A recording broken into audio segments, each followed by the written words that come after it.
Hello and welcome to the NBA Daily. I'm Dave DuFour. This is Baraheni, Zena, Keita. We are live right after the Knicks captured the 2025 NBA Cup championship. It just means more, guys. Absolutely. And actually, look, I want to start with the finish of the game, the celebration by the Knicks. It did seem like it meant a lot to them. Yeah. Mike Brown giving a shout out to the fact that full of Knicks fans in this crowd who acted like this game mattered a lot. The players celebrated like it mattered quite a bit, and they played like this game meant something. I thought Mike Brown's point after the game, anytime you can be the last team standing, no matter what, you can't act like it doesn't mean anything. Yeah, exactly. Look, this is a team that hasn't won a thing since 1973. Ooh. Their fans needed something, and this is why the cup is good. This is exactly why the cup is actually important, because it gives teams that, even though the Knicks have contending hopes and championship aspirations, you get something else to win. That's why that was fun. I love Matt was really into it as well. He was animated. It's good when guys care about it. Yeah. It was a genuine rush out onto the court when they won. I mean, I would have loved them. They did the La Liga thing, but they didn't swing. Right. They didn't swing the trophy. They should have done that. It would have more practice required. Yeah, Dennis Schroeder can help them. With that. Exactly. But in general, I just love the fact that they were genuinely excited. Jalen Brunson wins NBA Cup tournament MVP, rightfully so. In this game, guys, I mean, we're going to talk about the difference makers in the games for the Knicks, but starting with Jalen Brunson, puts up 25 points. This is the smallest lead guard in the NBA, who is an all-NBA guy. He's an MVP candidate.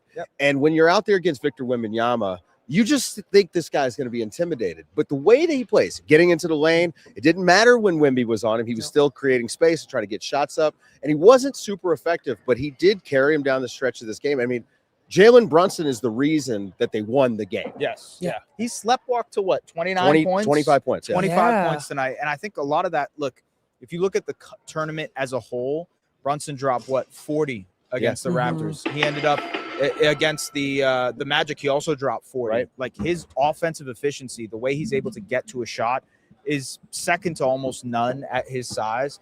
And then you add the fact that I think he's become a better playmaker. He's moving 8 off the assists ball in this more. game. He's willing to move off the ball more. He's pushing it in transition. You see he's leaning into the pace and space style that Mike Brown wants to play. And I think it's just made the Knicks more deadly. Yeah, one of the things that he does so well, and it worked against a team that you wouldn't expect it to, with Luke Cornett and Victor Wembanyama. We'll get into how he defended the paint tonight, but particularly Jalen Brunson, how he maneuvers off of screens under the free throw line within the arc. Those are really tight spaces to try and maneuver through and probe, dribble through.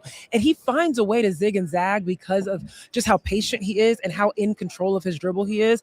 But that was really how he was just able to find offense for himself, was just getting to the little pockets. That's why he's such a good playoff player. That's exactly why he's such a good playoff player, because when it's tight spaces, when they're not calling as many fouls, he can still get to his spots, and it doesn't matter, because he can score from those areas very easily. OG Anunoby, probably the star of the game, really, for the Knicks, puts up 28 points, 5 of 10 from 3. His defense in this game, you know, we've talked a lot about how much they rely on OG Anunoby backline help. And then he was guarding Victor Wembanyama, which we weren't sure was a good idea, because who's going to come be the helper? But did a decent job when he did have to guard him. But OG's ability to just hit shots every single time they need. Let's be more specific. Corner threes. Right. I mean, it is crazy how much he is just he just finds himself in position. And you would think, in the league, you know, OG is coming down the lane or coming down the court, filling that corner 3 lane. Find him, track him. But they found him in transition open so many times, and he was able to knock them down. That's part of the Knicks' pace, right? This added pace of like, hey, let's push the ball. It's finding the corner man. It's finding Mikal Bridges. It's finding OG in those corners, and they make them pay. The other part is like OG's bully ball was really good in this game. The Spurs are a physical team. We've talked about it all weekend with Stephon Castle and all those guys. Being physical against them, that's the matchup that you want to win, and OG did that tonight. I'm glad you brought up the pace, because the story of this game is that the bench unit for the Knicks turned up the intensity and the speed of the Spurs and just took over. Tyler Kolek, Jordan Clarkson, Mitchell Robinson. These guys came in off the bench, and it changed the game. They dominated the Spurs bench that included Victor Wembanyama. Victor Wembanyama finishes this game minus 18. And again, we will talk specifically about Victor's game itself, but the way that the Knicks bench actually just, they gang rebounded, offensive rebounded. But I want to start with Mitchell Robinson. He had 10 offensive It's rebounds. insane. Yeah. Dominates this game from the middle of the third quarter to the middle of the fourth, to the point where that won the Knicks this game. Yeah, there was nothing they could do when he was inside in terms of, one, the putbacks on top of the offensive rebounds. But it's so funny. It's like in the second half is when he really got a lot of those rebounds. But even in the first half when he was playing, it was tip outs. It was just keeping the ball alive for them, which they needed, especially because the Spurs were recklessly rebounding with reckless abandon in the first half versus the second half. That's where in the first half, Spurs 24 on the glass versus 25 for the Knicks. In the second half, 18 for the Spurs, 34 for New York. That's all complete Mitchell difference. Robinson. Yeah. I mean, that's just it's exactly what they need him for, and that's why he's so important. Him staying healthy this year is going to be such a big ceiling changer for them, because if he can be that 15 minutes a night, 20 minutes a night, go out there and grab 10 offensive rebounds for you, that changes their ceiling. One of the secrets for the Knicks this season has been how often they win the possession battle, because they're a really good offensive rebounding team. They're a low turnover team for the most part. And then on the other hand, conversely, for the Spurs tonight, they blew this game by not being able to finish possessions by getting a defensive rebound. I mean, there's one possession where there's 7 missed shots, and all of them were Mitchell Robinson, but he stays active on the glass. Tyler, you've got Tyler Kolek out there just kind of making things happen.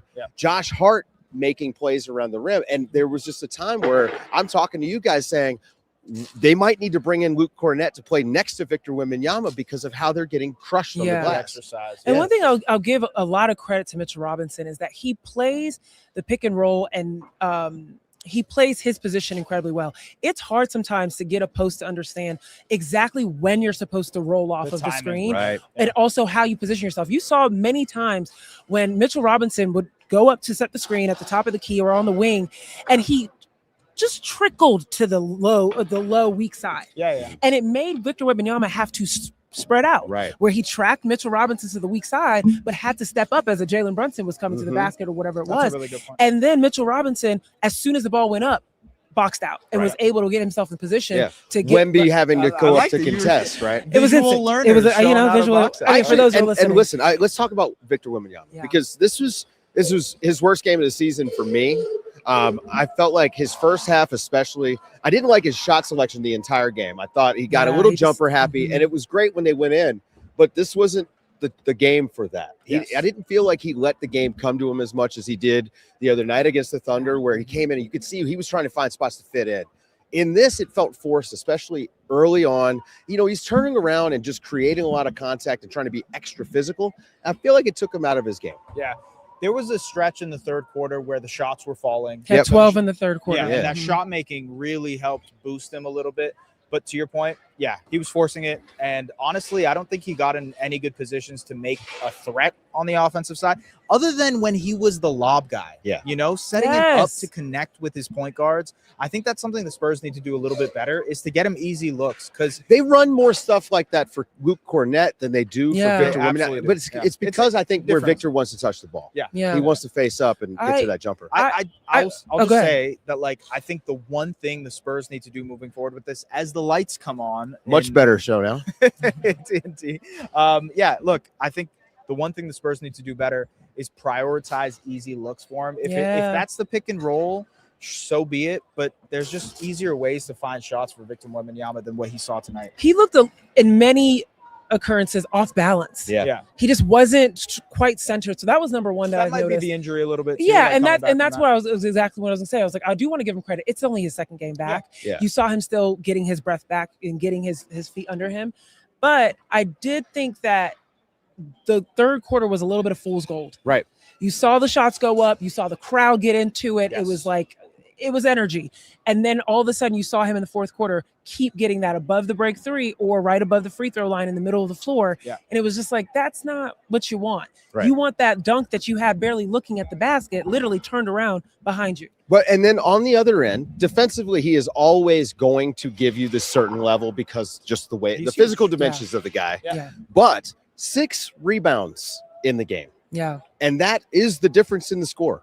Period. Mitchell Robinson absolutely outclassed him on the glass. And I think that the Knicks' effort on the offensive glass was far superior to the Spurs, which is a team that does compete hard. Yeah. This team actually, this game I thought was extremely competitive from both sides. I want to get into the Spurs guards because I do think that this was a bright spot for them in a game that they lost. Yeah. De'Aaron Fox, Stephon Castle, and Dylan Harper.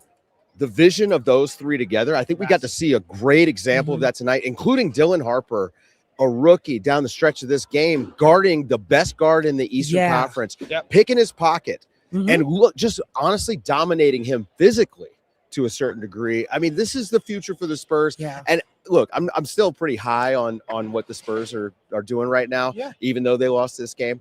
But if history is our guide with the NBA Cup, losing in the NBA Cup, it's a good sign. That right? is true. It's a good sign. That's true. And look, I think if you look at the guard play, we've talked about it actually all season, how important ball handling is. Right. Yeah. They have that. That is a prerequisite to winning basketball games in the postseason. They absolutely have the guard play available to do that. Also, their guards are big. Yeah. They are. Steph Castle is 6'5". Dylan Harper is a solid 6'6", 6'7". And then you look at De'Aaron Fox, who's 6'3", 6'4", but also fast. Right. They have that level of size that works for them defensively. They push and transition like crazy, and they find so many good looks in transition because of it.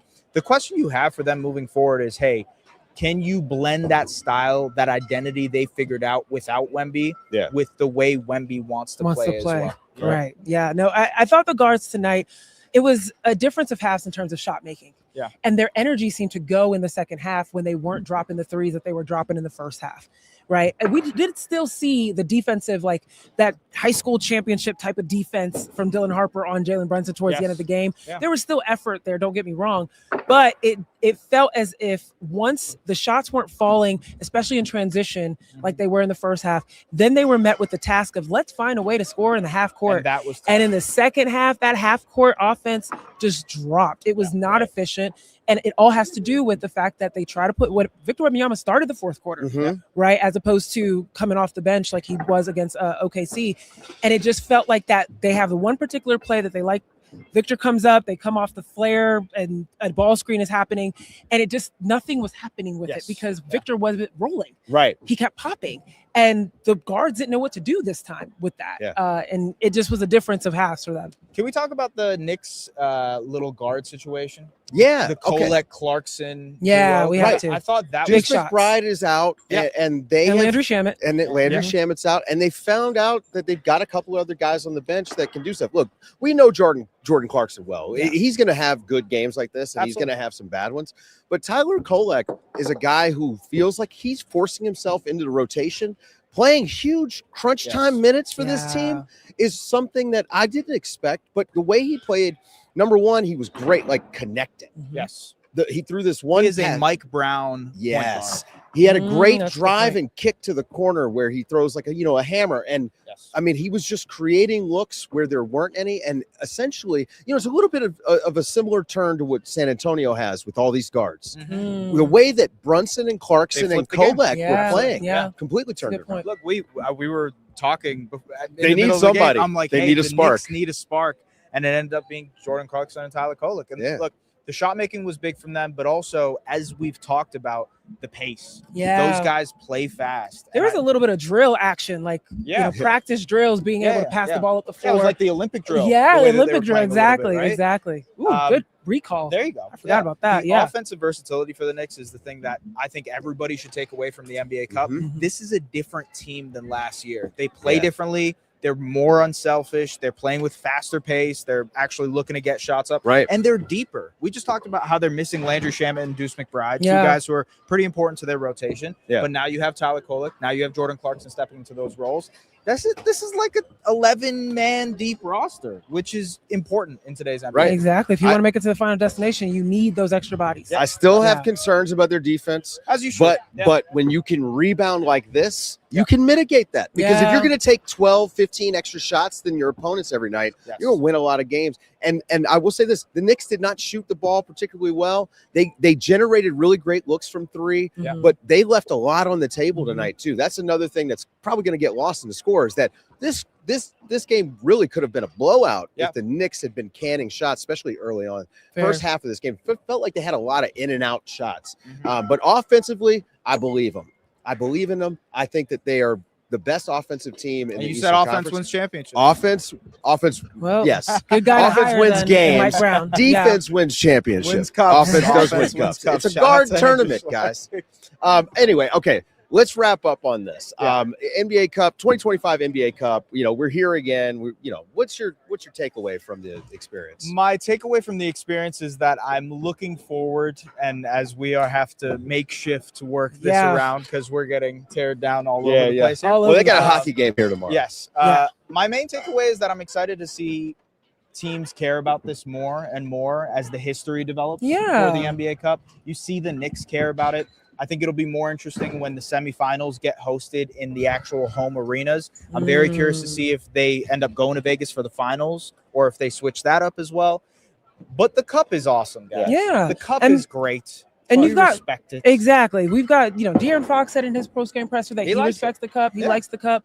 There's guys that are excited about the extra money they can get for their young guys. Like, I'm a fan of the cup. I think it's dope that they've created another Things to games of care about. consequence, Yeah. Yeah. right? Opportunities to know if you're tournament tough Yep. earlier in the season Yeah. than, in the finals. And like we now have the history to show us that teams that do go far in the cup end up actually doing things in the postseason Absolutely. when it matters even more. Yeah. I mean, look, Mike Brown, I thought, said it best. When you're the last team standing in a tournament, I don't Matters. care what the tournament is. Holiday tournament, Mhm. Thanksgiving tournament. I've been in That's those yeah. tournaments. Yeah. It sucks to lose. It's great to win. Mhm. Shout out to the Knicks. Congratulations, 2025 NBA Cup champion. Tournament go. tough Knicks. That's There right. you go. That's Yeah, right. Timberland boot, Anyway, for Zena, Keita, and Baraheni, I'm Dave DuFour. This has been the NBA Daily. Thanks for listening. All right. All right. Pack this stuff up.